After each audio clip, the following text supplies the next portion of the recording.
a loaded Beretta pressed flush against her temple. Beneath her trembling hands, the heart monitor, flat-lined, screaming its deadly warning. "If her heart stops, yours does too," the syndicate boss whispered. What this brilliant surgeon did next didn't just save a life, it brought New York's deadliest crime family to its knees. It was November 14th, at exactly 2:14 a.m. The rain in Manhattan was coming down in sheets, slamming against the reinforced glass of the Columbia University Irving Medical Center. Inside trauma room, 3-Doctor Helena Hastings was washing her hands after a grueling 6-hour bypass surgery. At 32, Helena was the youngest chief of cardiothoracic surgery in the hospital's history.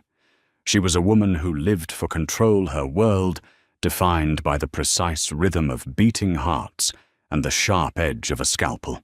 She had no idea that her control was about to be violently ripped away. The first sign that something was wrong wasn't the sound of sirens. It was the absolute, unnatural silence that fell over the emergency department. The usual chaotic symphony of ringing phones, shouting residents, and beeping machines vanished. Then came the heavy, rhythmic thud of combat boots. The double doors of the ER didn't just open, they were shattered off their hinges. A dozen men in tailored Armani suits and tactical body armor flooded the pristine white corridors. They moved with terrifying precision, disarming the armed hospital security guards in seconds and seizing the communication desk. Through the corridor of armed men walked Nicholas Russo. Even if you didn't follow the criminal underworld, you knew the Russo name. Nicholas was the ruthless, undisputed head of the Russo crime family, a syndicate that controlled the shipping ports from New York to New Jersey. He was a ghost to the FBI, a man rumored to be as highly educated as he was lethal. Tonight, however, the perfectly groomed Mafia boss looked like a man tearing apart at the seams. His custom Tom Ford suit was soaked in blood. In his arms he carried a frail, silver-haired woman whose skin was the color of ash, Caterina Russo. His mother, Helena, stepped out of the scrub room, wiping her hands with a sterile towel, just as Nicholas's men locked down the surgical ward. A massive enforcer with a scarred jaw grabbed Helena by the arm, shoving her toward the trauma bay. "Hey, get your hands off me!" Helena yelled, planting her feet. Nicholas's cold, dark eyes snapped to her. He didn't yell. He didn't have to. His voice was a low, guttural rasp that cut through the room like a blade. "Are you Hastings, the heart specialist?" "I am Dr. Hastings," Helena said, forcing her voice to remain steady, despite the adrenaline spiking in her veins. "And you need to get your men out of my hospital before—" In a blur of motion, Nicholas crossed the room. His hand wrapped around the back of Helena's neck, forcing her forward until she was staring down at the stretcher. Caterina was gasping, her chest heaving in erratic, shallow spasms. Blood was pooling heavily around her abdomen, but there was no visible gunshot wound. "Fix her," Nicholas commanded.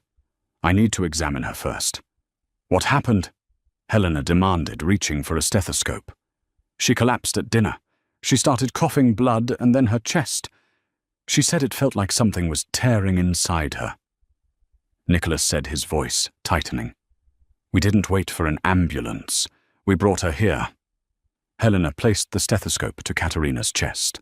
The sound was unmistakable, a harsh, blowing murmur. A classic sign of an aortic dissection. The main artery carrying blood out of her heart was splitting open.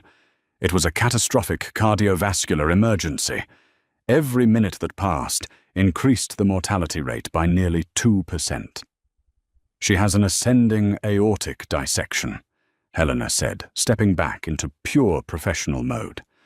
"Her aorta is tearing. She needs to be on a bypass machine in an operating room 3 minutes ago, or she will bleed to death internally." "Then do it," Nicholas growled. "I can't just do it with an armed militia in my ERO." Helena snapped, her temper flaring. I need an anesthesiologist, 2 surgical nurses, and a perfusionist, and you need to stay out of the room." Nicholas's right-hand man, a tall, gaunt man named Vincent, stepped forward, his hand resting on the grip of his pistol. "Nobody leaves our sight, Doc. You do it with us in the room." "This is a sterile environment. You will infect her open chest," Helena yelled. Before she could blink, Nicholas drew a customized Beretta 9mm and pressed the cold steel barrel directly against Helena's temple. The metal bit into her skin. The entire room froze. The nurses backed away, terrified.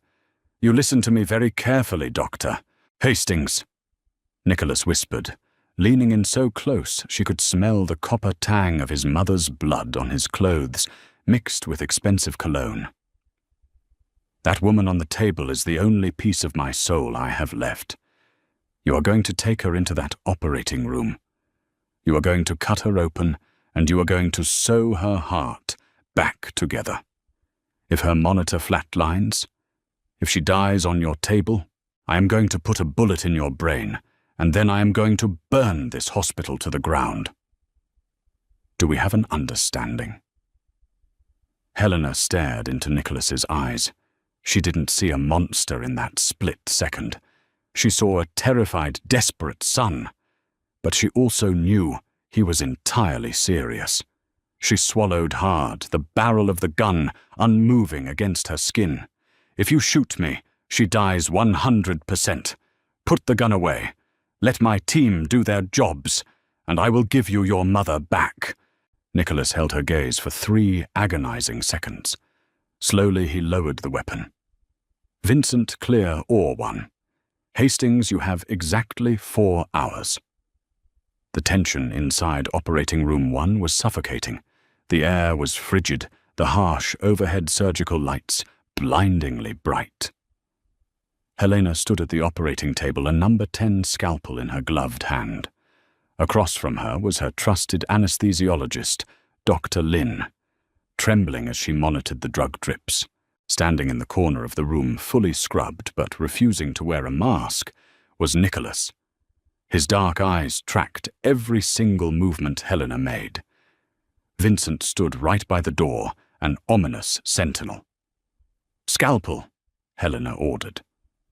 A nurse slapped the instrument into her palm.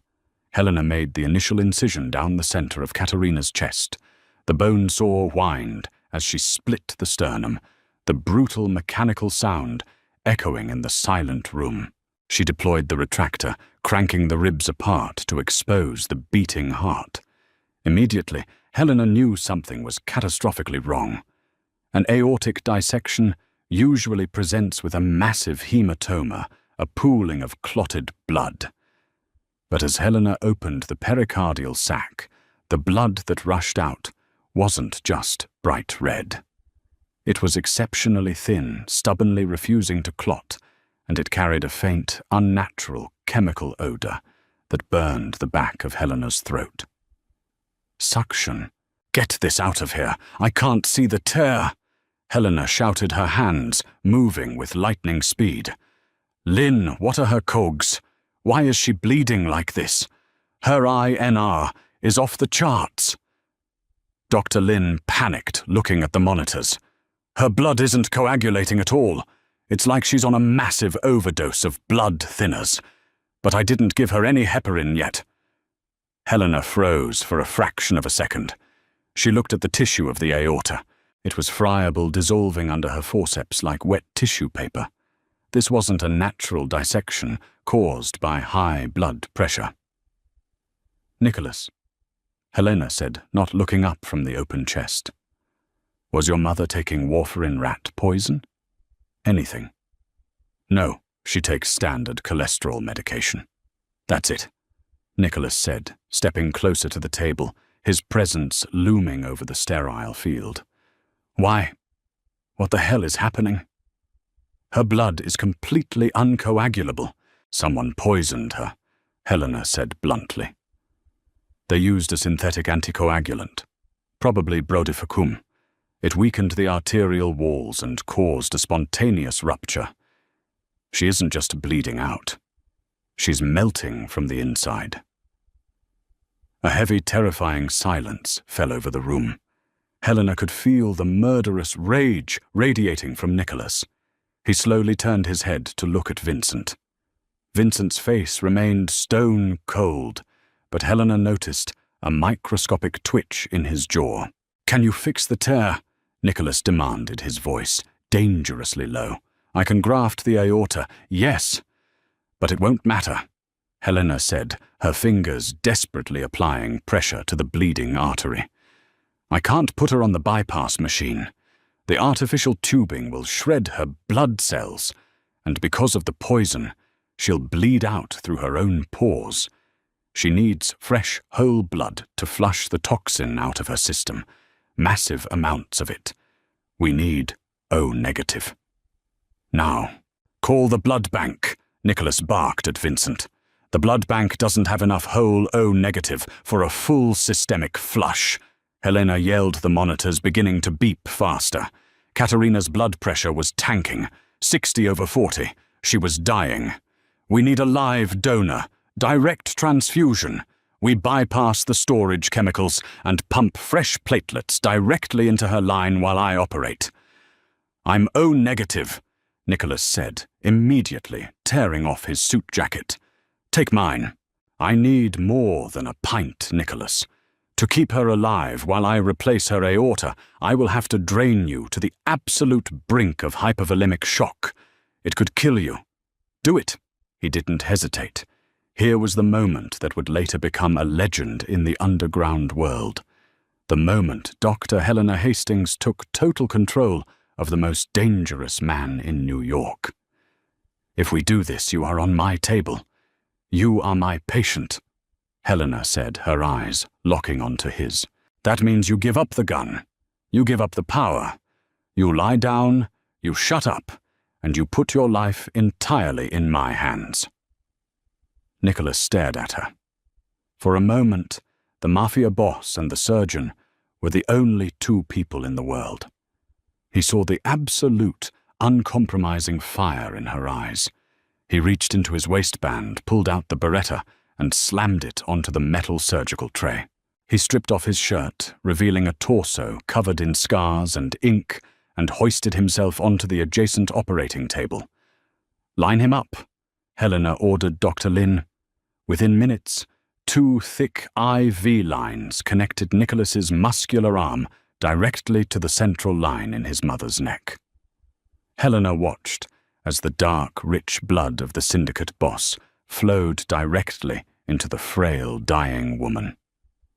"All right, I have 20 minutes before his blood pressure drops too low," Helena muttered, mostly to herself. "Gore-Tex graft. 40-proline suture. Let's rebuild a heart." For the next 15 minutes, Helena worked with a speed and precision that defied human limits. She cut away the shredded poisoned tissue of the aorta and began sewing in a synthetic tube. The entire time she kept glancing at Nicholas. His skin was growing paler by the second. Sweat beaded on his forehead. He was literally draining his life force into his mother, his eyes locked on Helena's hands. "BP is dropping, Helena," Dr. Lin warned. "The donor is at 80/50. He's going to pass out." "Keep the lines open," Nicholas slurred, fighting the heavy darkness pulling at the edges of his vision. "Don't stop. I'm almost done. Tying off the distal anastomosis." Helena said, her hands moving in a blur as she knotted the final surgical thread. "Clamps coming off." Helena released the cross-clamp. The room held its collective breath. If the stitches didn't hold, the pressurized blood would blow the graft apart, killing Katerina instantly. The graft held. The fresh, untainted blood from Nicholas pulsed through the new aorta. The heart monitor shifted from a frantic, erratic beep to a strong, steady rhythm. "She's stable." Helena exhaled, stepping back, her knees suddenly weak. "The bleeding has stopped. The graft is secure." Nicholas let out a shuddering breath, his head falling back against the table. A weak, triumphant smile touched his pale lips, but the victory was shattered a second later. "Stop the transfusion." A cold voice echoed in the room. Helena looked up. Vincent Nicholas's trusted right-hand man had drawn his weapon. But it wasn't pointed at Helena. The barrel of his silencer-equipped pistol was aimed directly at the incapacitated, bleeding Nicholas Russo.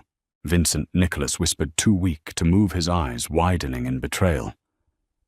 "The boss of the Russo family can't be weak, Nicholas," Vincent said, his finger tightening on the trigger. "You let a woman tear this family apart. You let your mother dictate our business. The poison was meant to be quiet. A heart attack. A tragedy. But you just had to bring her here. You poisoned her," Helena breathed, horrified. "And now the tragic narrative continues." Vincent smiled grimly. "The great Nicholas Russo, dead of cardiac arrest from blood loss while trying to save his mother. Very poetic." Vincent raised the gun to finish the job, but Vincent had forgotten one crucial detail in his moment of triumph. When Nicholas surrendered his power to Helena, he had placed his Beretta on the surgical tray, right next to Helena's right hand.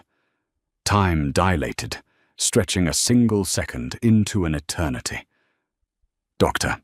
Helena Hastings was a woman who had spent a decade training her hands to heal, to stitch delicate tissue, to pull life back from the absolute brink. She took the Hippocratic oath to do no harm, but as she stared at the cold, dead eyes of Vincent, a man willing to slaughter his own boss, and an innocent elderly woman on an operating table, a primal, unyielding instinct took over. Vincent was looking at Nicholas, savoring his coup. He didn't even consider the exhausted surgeon in blood-splattered scrubs to be a threat.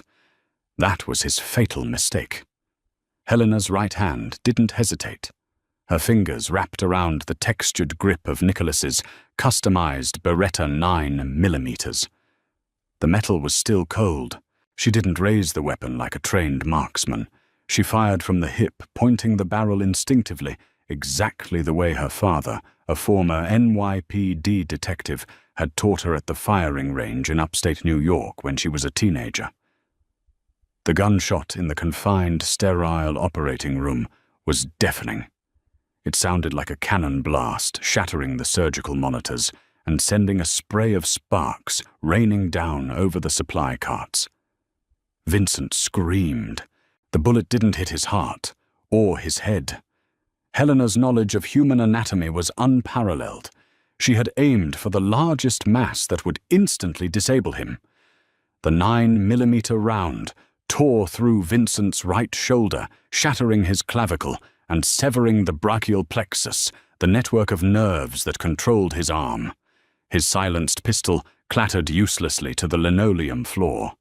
He stumbled backward, clutching his ruined shoulder, his face twisted in agony and sheer disbelief.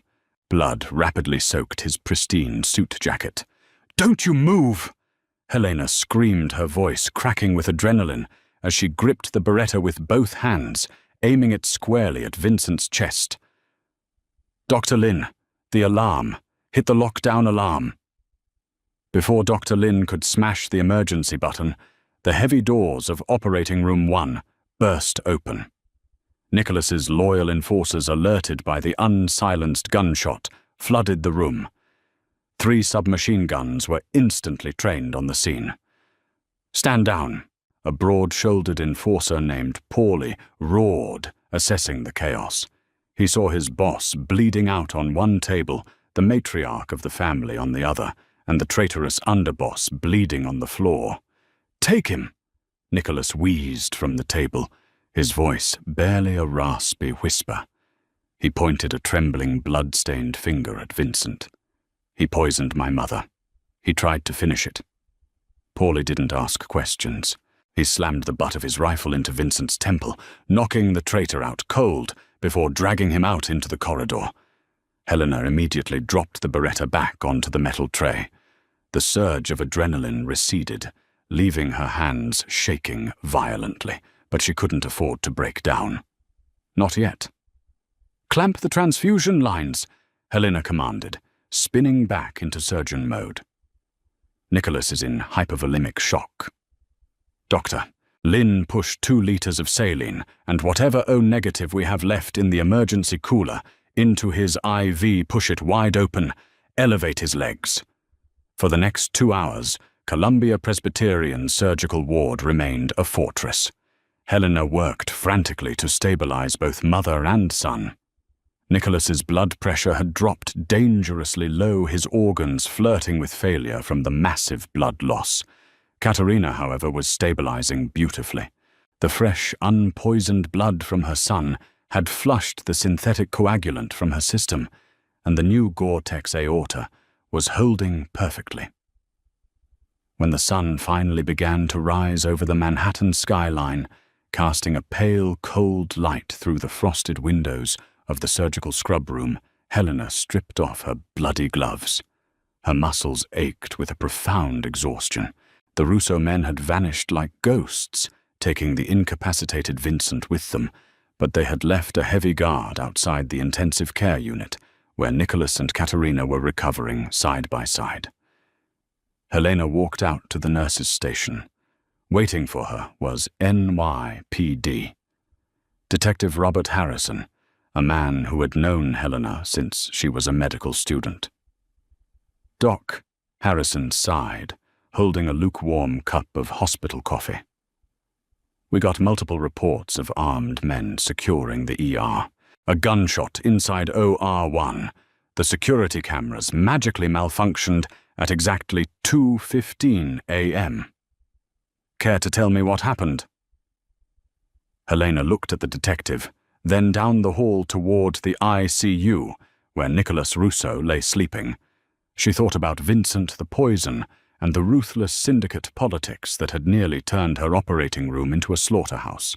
If she told the NYPD the truth, it would ignite a full-scale Mafia war in the streets of New York, and she would undoubtedly be caught in the crossfire as a star witness. "It was a chaotic night, Detective," Helena said smoothly, her voice completely devoid of emotion. "A patient came in with a ruptured aortic dissection, a prominent family. Emotions were high, security was overzealous. An oxygen tank ruptured in the OR, which is probably the loud bang the nurses heard, but the surgery was a success. No one was harmed." Harrison stared at her for a long time.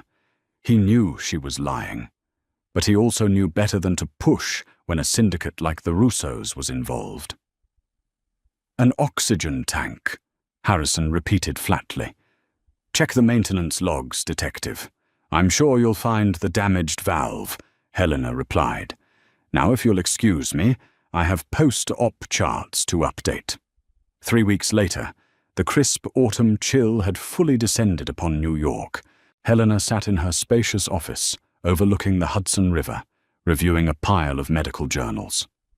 Life at Columbia Presbyterian had seemingly returned to normal. The whispers about the armed takeover of the ER had faded into hospital legend, a crazy midnight shift that the administration aggressively swept under the rug. Katerina Russo had been discharged 10 days prior, walking out of the hospital on her own, 2 feet completely recovered. A sharp knock on the heavy oak door broke Helena's concentration. "Come in," she said, without looking up. The door opened, and the air in the room seemed to shift. Nicholas Russo walked in. He looked entirely different from the desperate, blood-soaked man who had held a gun to her head. He was dressed immaculately in a charcoal bespoke suit, a tailored cashmere overcoat draped over his arm. He moved with a quiet, lethal grace, fully recovered from the massive blood loss. He didn't bring armed guards. He came alone. "Dr. Hastings," Nicholas said, his deep voice filling the quiet office. "Mr. Russo," Helena replied, leaning back in her leather chair, her face unreadable. "Your mother's post-op scans were excellent. She shouldn't need another consultation for 6 months." Nicholas approached her desk, pausing to look at a framed photograph of Helena's graduating class from Harvard Medical. I didn't come to talk about my mother's health. I came to settle a debt. There is no debt, Helena said firmly. I did my job. You were billed through your private insurance. We're even. We are far from even, Helena, Nicholas said, using her first name for the first time. He reached into his coat pocket and placed a sleek, black USB drive on her desk. Do you know what happened to Vincent? I don't follow the news, she replied coolly. He suffered a massive, fatal heart attack a few days ago while vacationing in Palermo. A real tragedy. Nicholas said, his dark eyes locking onto hers. The implication was clear. The traitor had been dealt with permanently. But before he passed, he confessed to orchestrating the poisoning with a rival family, the Lombardi syndicate. They thought I was getting soft. They wanted to take the shipping ports. Why are you telling me this? Helena asked, crossing her arms. Because of what you gave me, Nicholas answered softly. During the chaos of the surgery, Helena had done something that truly shocked the underworld. She didn't just shoot Vincent to save her own life. Every modern operating room at Columbia is equipped with an OR black box, a system that records audio and video for surgical review and malpractice protection. Before Nicholas had left the hospital, Helena had quietly handed him a secure drive containing the isolated audio of Vincent's confession right before the gunshot. She didn't give it to the police. She gave it to the boss.